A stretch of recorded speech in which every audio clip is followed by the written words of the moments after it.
discovering the wonders of our state's natural resources and exploring the thrill of outdoor adventure. Mississippi Outdoors is a co-production of the Mississippi Department of Wildlife, Fisheries and Parks and Mississippi Public Broadcasting.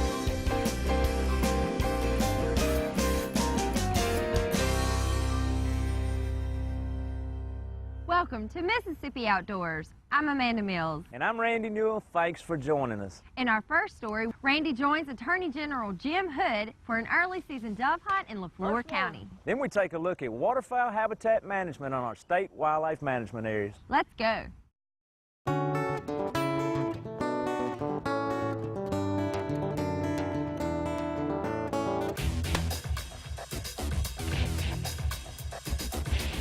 Folks, today we're in Lefore County on our early season dove hunt, and we're guests of Sam and Lee Abraham. They tell us that the doves have been thick, so we're looking forward to a good hunt. We hadn't hunted this field this season. We saved it for this morning's hunt. Something about the location, the trees, and the water. It gives the doves roosting near where there's a lot of grass seed and water, and it creates a situation that's just a magnet for doves. I got one more out here. Coming down the field, Matt. We've got Attorney General Jim Hood and his son Matthew hunting with us today.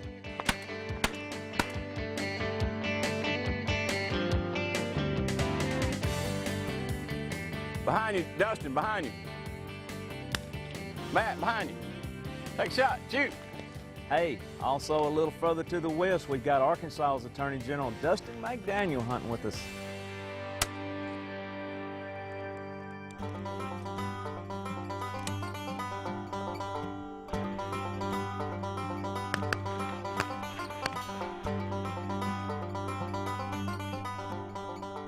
Lee, Mark, up high behind you.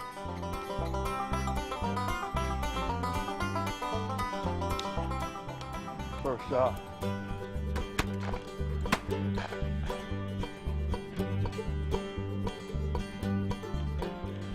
Did you get that? I shot a beautiful double right there a while ago. Walker said, I shot one of those birds. I said, I shot a double, Jim. You know, Jim, shoot and claim. So I think I have the limit. If I was a betting man, I'd say you do. Yeah. He's claiming. He's claiming. That's right.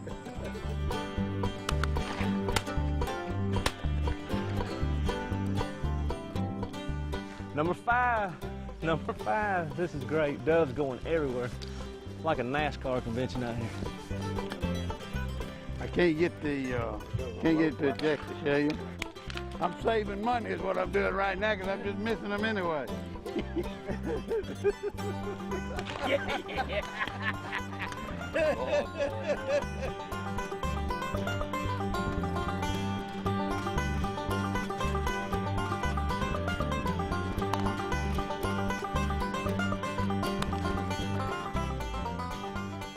Talking with Sam and Lee, this field was actually disced and planted with wheat. It'll not only be used for a dove hunt today, but actually be used as a deer food plot for the winter.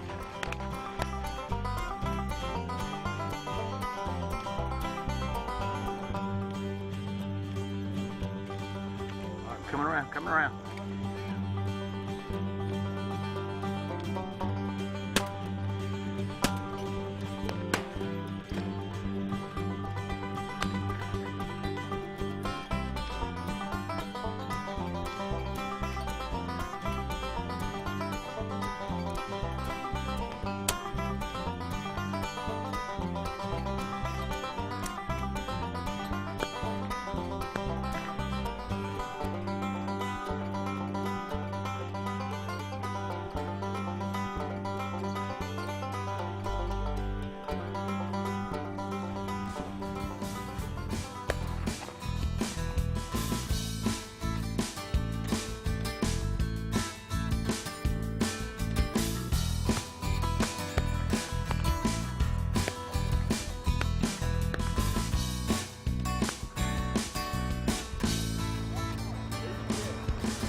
just got excited and miscounted. Huh? There you go. Here, you got some shells for your belt? Yes, sir. Get you some more shells out. Just get your box and put there. Sometimes it's easier than trying to load them because you miss some birds when you load them.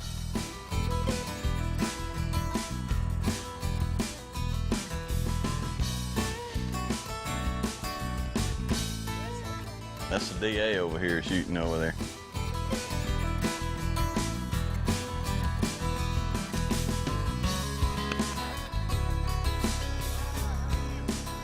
Everybody here is finished, got a limit by 7:30, but the only two people left without a limit is a young guy from Washington and Maryland. He's never been before, he's almost through, and the other person that don't have a limit is Jim Walker. Well, that just describes exactly how Jim can shoot. Now, y'all got this one that I picked up, and that was one I hit was dead. Pretty sure, yeah, that's y'all. All right. So I know who's gonna claim it. Bam! Both Attorney Generals yesterday, along with Mark Shriver, held a press conference announcing new funding for tutorial programs to help local school kids. The program is called Save the Children, and it's geared to raise test scores in reading. You know, I'd met Mark a while ago. We duck hunted over in Arkansas together with the AG from Arkansas, and so anyway, they got to tell me about this program that's available, and a little hometown where I'm from, Holcomb, Mississippi, is up in Chickasaw County. They had, lost funding for a tutorial program that they had going on, and it showed the test scores went down, because the kids weren't able to go through the summer in that type of a program where they're reading, and so what we did is we worked with Save the Children, and our office had money that was available to create a match, just some seed money to get it started. And what it does, we went through the program, kids are sitting there reading, and then they go over to the computer and take a test. It's a little competition going on. If they're a couple of grade levels behind, they can bring them up real quick like that. They have an after-school program where they, read to them and they read back and so forth. So Save the Children has been in the United States for over 75 years, but we've really focused on literacy in the last 7.5, 8 years. We announced it with Attorney General Hood yesterday. And it's really an exciting program where we work in school, after school, in the summertime with kids. I also have a physical activity and nutrition component. Folks, we've probably had 25 or 30 hunters out here today, and I can't think of a person that did not get to the limit. It's been hot, but it's been a lot of fun. A lot of doves and a lot of shooting.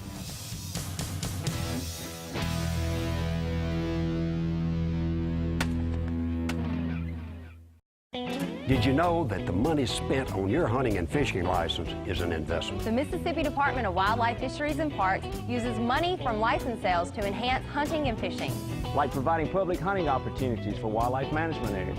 Advise private landowners on deer and habitat management. Providing public fishing opportunities on state lakes. And operating fish hatcheries for stocking public lakes and streams. So make an investment in the great outdoors. Buy your Mississippi hunting and fishing license today.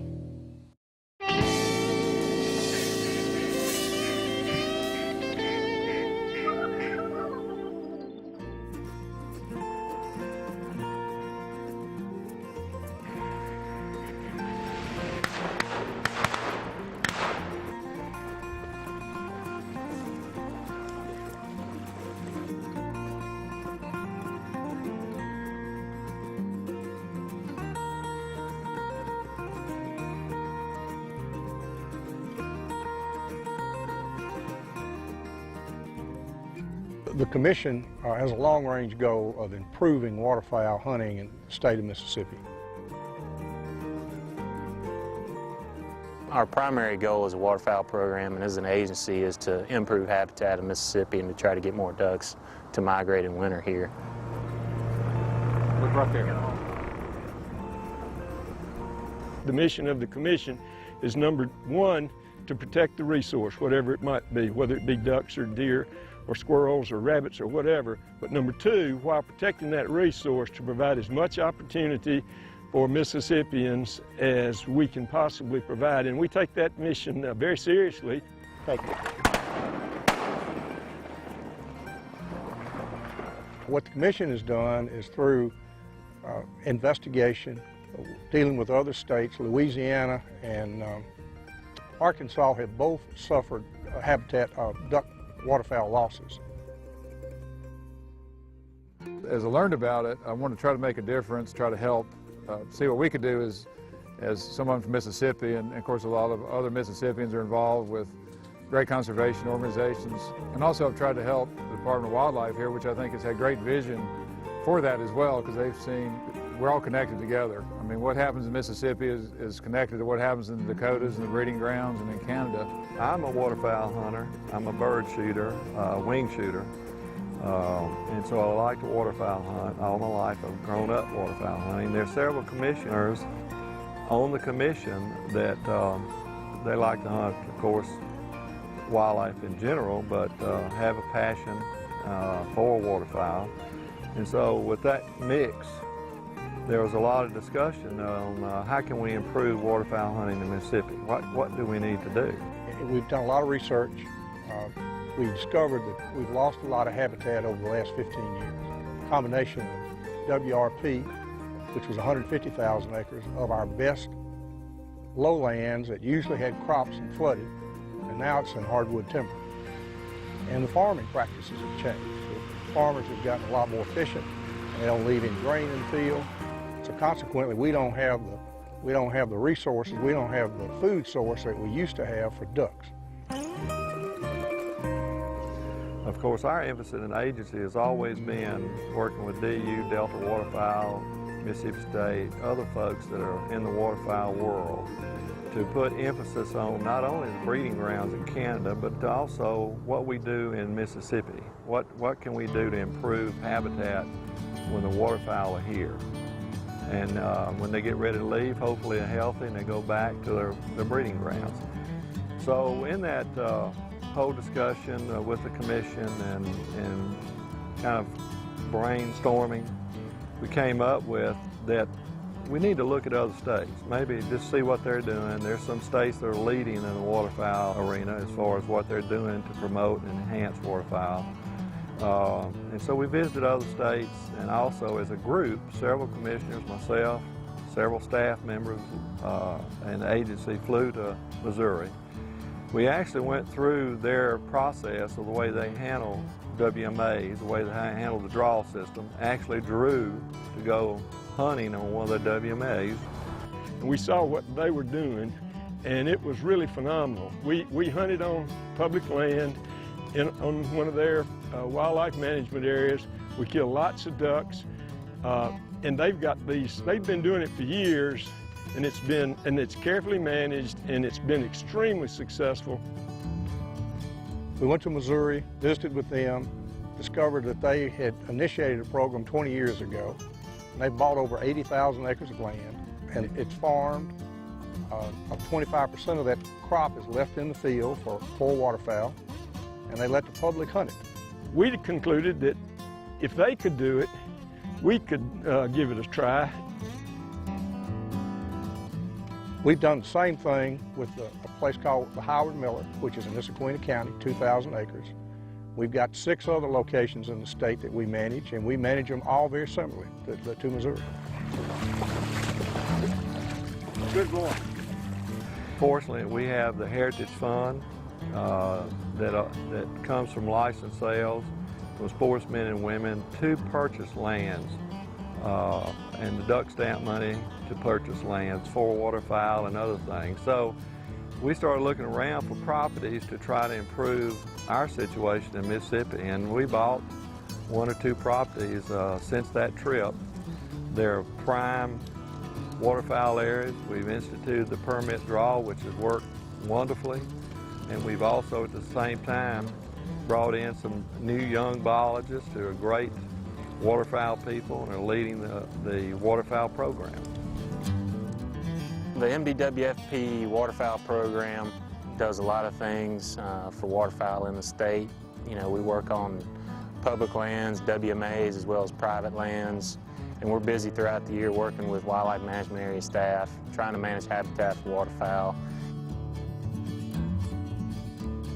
It takes most of a year to get ready for the 3 months of duck season, so what we do throughout the year is try to find money to improve infrastructure on WMAs, put in things like water control structures and levees, to help flood waterfowl habitat. We install wells and pumps to make sure that we have habitat in the fall, even during dry winters like this. And we also work with WMA managers to manage habitat, to do things like disking for moist soil management, doing supplemental plantings, planting corn for ducks, as well as also doing things like projects to get rid of woody vegetation like in green tree reservoirs like we saw at Twin Oaks today.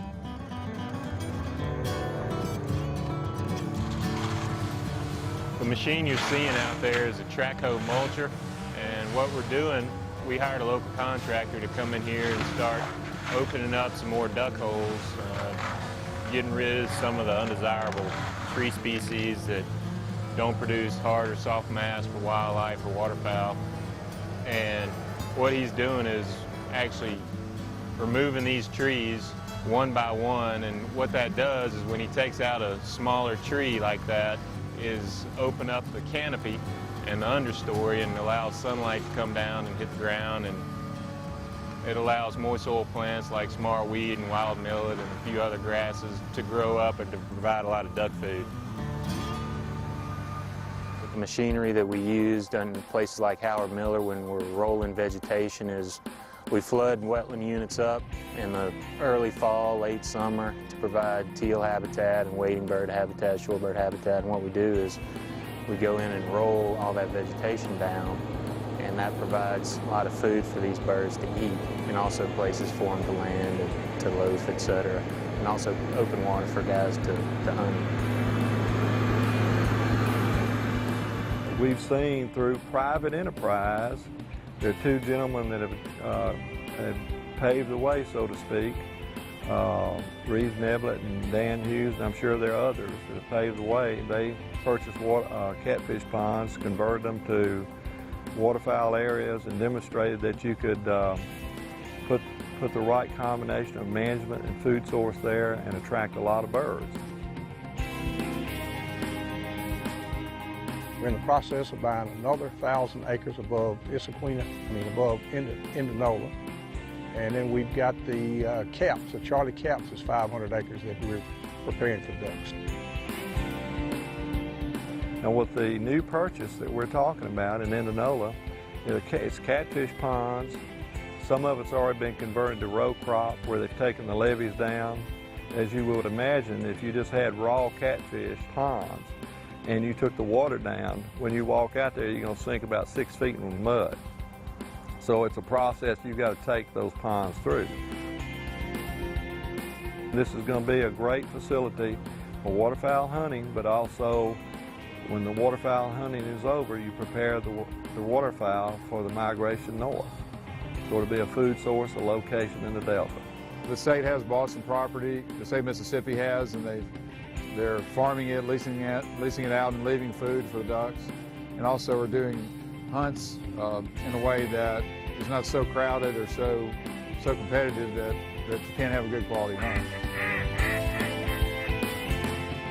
We've hired a good staff. 4 years ago, we didn't have anybody. So we've got a staff of young biologists, and Ed Penny heads it up, and we just are headed in the right direction. And we're killing more ducks now than we did 4 or 5 years ago. Starting in the spring after duck season, we start draining our fields and draining our wetland units that we have flooded up throughout the winter for ducks. Early March and April, we start pulling boards and water control structures to get ready for either planting or disking to promote moist soil plants, as well as planted foods like corn and rice, etc. We start planting in the spring and early summer on all of our WMAs. That's what we do. And then during the summer, we let the plants grow and let them do their thing, and before we know it, August is rolling around and we're starting to get ready for duck season by flooding up a few units on each WMA for teal, doing some more disking, etc., to control problem plants. And then when the birds start showing up, it's a good time of year to be out and see the results of your labor.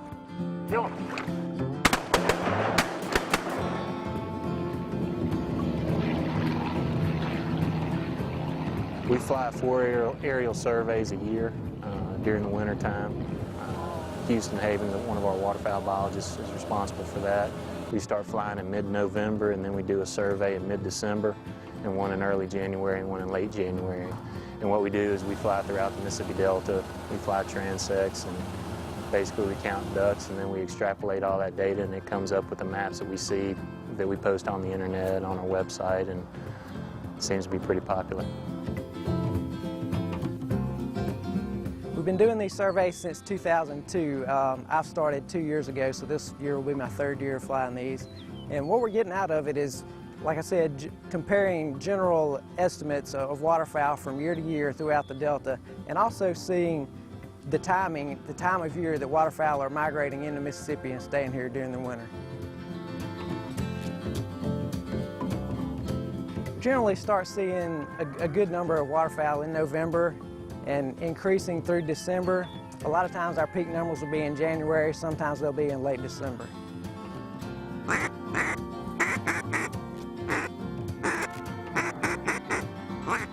A lot of people want to duck hunt, and it's an expensive sport. So I think it's great that the state can provide these places.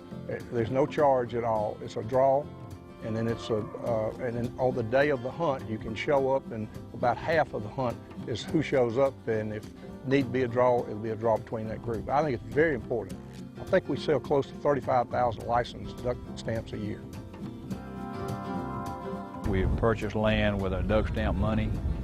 We have hired biologists and technical people to help us improve the habitat for private landowners and for the public hunting, the WMAs and all the lands that we can help do. And I think we've made some progress there. I think people have more public hunting now than they've ever had. Shoot 'em, shoot 'em, shoot 'em. We need to remember that everything we do as waterfowl biologists and hunters benefits a lot of other species besides the ducks that we love to hunt. I'm an avid waterfowl hunter, and I just think the more waterfowl habitat you have, the better we're all going to do, the private places and the public places.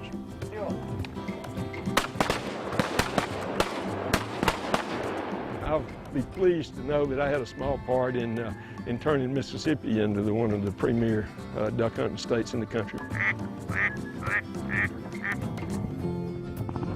I just think that our state's, for a southern state, that we're thinking with a leading edge, trying to improve and make this state the best as it can be as far as waterfowl, and we're headed in the right direction. I think we're doing the right things. We encourage the public to buy their duck stamps so we can have more money to spend on waterfowl.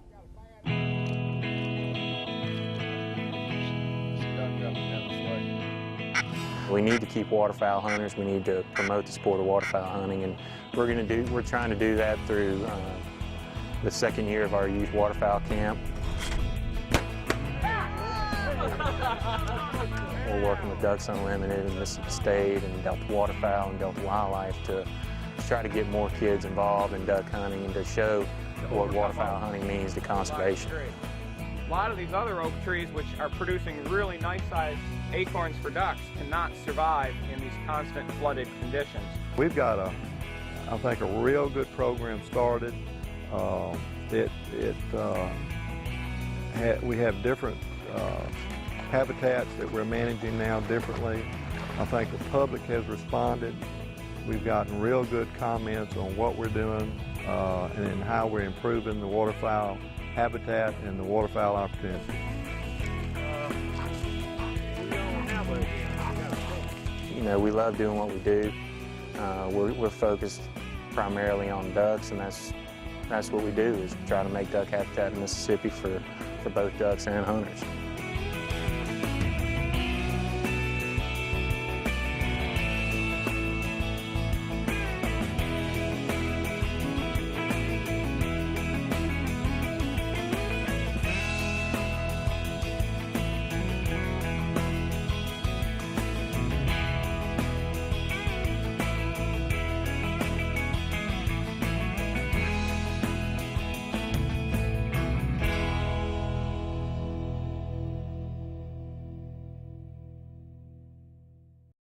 Hey, that's all the time we have for this week. Hope you enjoyed the show. Join us again next time for more exciting adventures. Until then, I'm Amanda Mills. And I'm Randy Newell. See ya outdoors.